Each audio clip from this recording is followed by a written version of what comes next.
Anda kembali bersama kami di News Update, pemirsa, dan kini mari kita lihat bersama data terbaru wabah kasus virus corona dunia berdasarkan data yang dihimpun oleh worldometers.info. Hingga hari ini, pemirsa, jumlah yang terkonfirmasi positif COVID-19 di seluruh dunia sudah menyentuh lebih dari 6 juta jiwa dengan jumlah korban meninggal dunia mencapai lebih dari 374 ribu jiwa. Sedangkan yang dinyatakan sembuh melebihi angka 2 juta jiwa. Kita ke Amerika Serikat sekarang, total kasus positif corona kini hampir mencapai 1,8 juta kasus dengan angka kematian menembus lebih dari 106 ribu jiwa. Sementara pasien yang sembuh menyentuh lebih dari 599 ribu jiwa. Sementara bergeser ke Rusia, dengan lebih dari 414 ribu orang dinyatakan positif COVID-19, pemirsa, korban meninggal sebanyak lebih dari 4 ribu jiwa. Sementara pasien sembuh mencapai lebih dari 175 ribu orang. Selanjutnya, lebih dari 286 ribu kasus positif COVID-19 juga dilaporkan terjadi di Spanyol. Lebih dari 27 ribu orang meninggal dunia, sedangkan jumlah pasien yang sembuh mencapai lebih dari 196 ribu orang.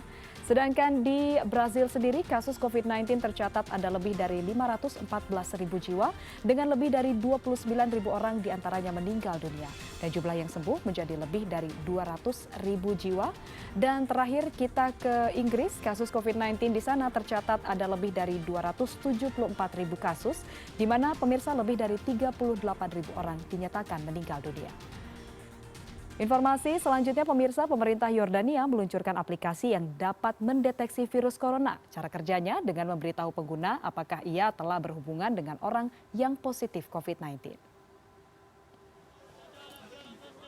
Kementerian Kesehatan Yordania bekerja sama dengan komunitas relawan COVID-19 di sektor teknologi untuk memutus rantai penyebaran virus corona di Yordania.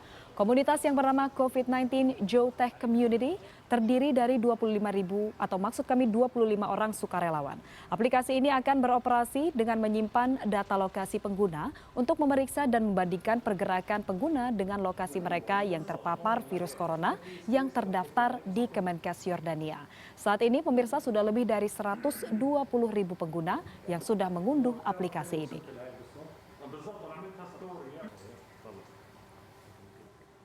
Ya, informasi selanjutnya, demi mendapatkan sinyal internet, seorang mahasiswi di Chile rela naik ke atap rumahnya. Hal ini dilakukan agar ia tetap bisa mengikuti pembelajaran atau pelajaran secara online. Dan informasinya akan sekaligus menutup CNN Indonesia News Update hari ini. Kami mengajak Anda untuk tetap di rumah dan jaga jarak bagi yang harus beraktivitas di luar rumah. Jangan lupa ada kami yang akan selalu menemani Anda setiap hari pukul 16.00 waktu Indonesia Barat di CNN Indonesia di Transvision dan Trans TV. Saya Farhanisa Nasution. Sampai jumpa.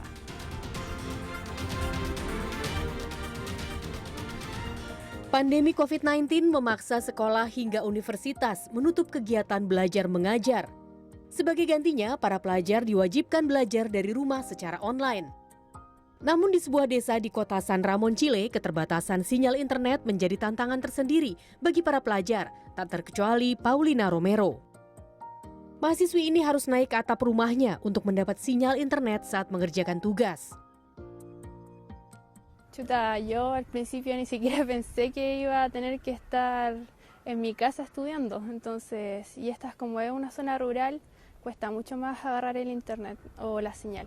Entonces, nunca pensé que iba a tener que subirme al techo para poder estudiar realmente. Sang ibu Gloria Benavides pun tak bisa berbuat banyak, namun ia terus mendukung putrinya dengan membawakan selimut dan makanan untuk menemaninya selama belajar di atap rumah. Para penyedia jasa layanan internet di Chile kini sedang dikritik. Hal ini disebabkan oleh banyaknya warga yang mengeluhkan kondisi jaringan selama terjadinya pandemi COVID-19.